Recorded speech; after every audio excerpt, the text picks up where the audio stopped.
chacun son nom sans oublier personne. Nous sommes très heureux de nous réunir aujourd'hui au lycée Khalifa Mbaye Ben Adham à l'occasion de la fête de la francophonie à travers laquelle je vais m'adresser à annoncer bon public en ma qualité de secrétaire général de la MEF CPDZ, c'est-à-dire l'Association marocaine des enseignants français au comité provincial de Rechef. C'est un grand plaisir de me trouver parmi vous à l'occasion de la fête de la francophonie. Permettez-moi de remercier tous ceux qui ont contribué à cette manifestation culturelle de la Journée internationale de la francophonie.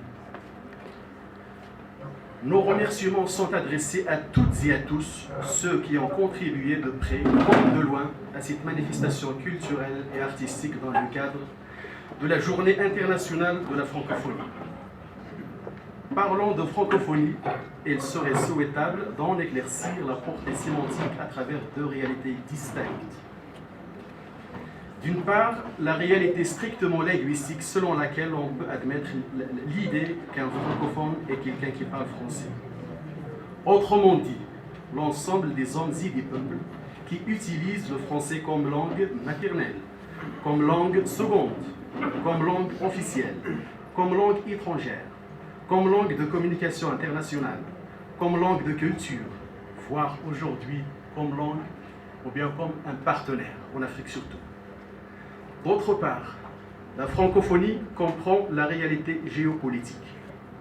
À ce propos, nous nous référons à l'idée politique de francophonie de Senghor, de Diori, de Bourguiba, dit en arabe Bourguiba, qui ont lancé la première base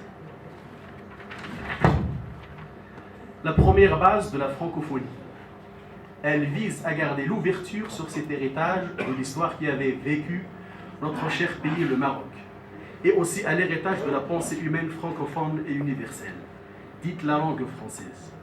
Aujourd'hui, la francophonie avec un grand F est une institution internationale, ce qu'on appelle communément Organisation internationale de la francophonie, bien structurée depuis 1997, date de l'entrée en application de la nouvelle charte, adoptée à Marrakech le 18 décembre 1996 par la conférence des ministres des Affaires étrangères.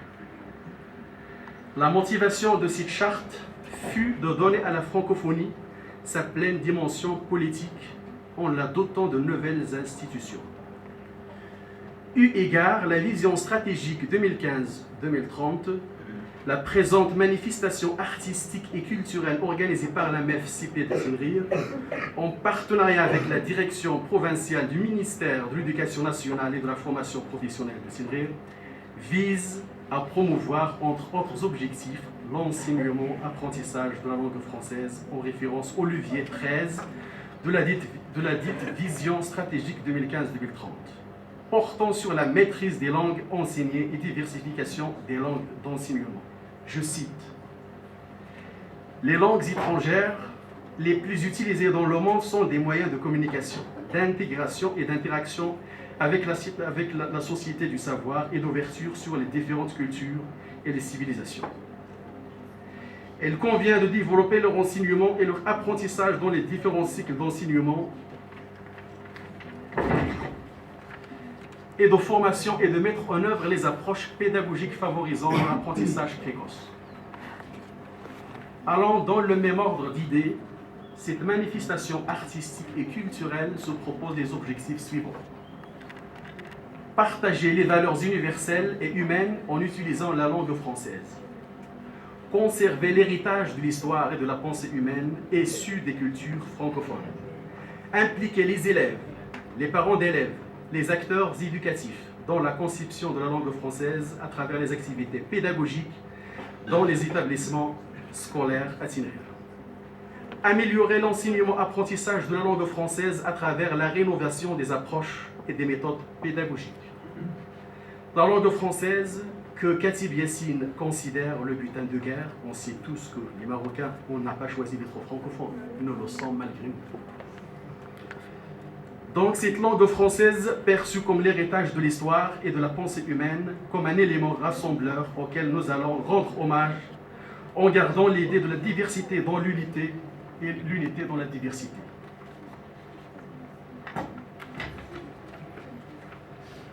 À cela s'ajoute l'objectif d'adopter une approche participative dans l'espoir d'impliquer les différents acteurs éducatifs, les élèves, les parents d'élèves et la société civile.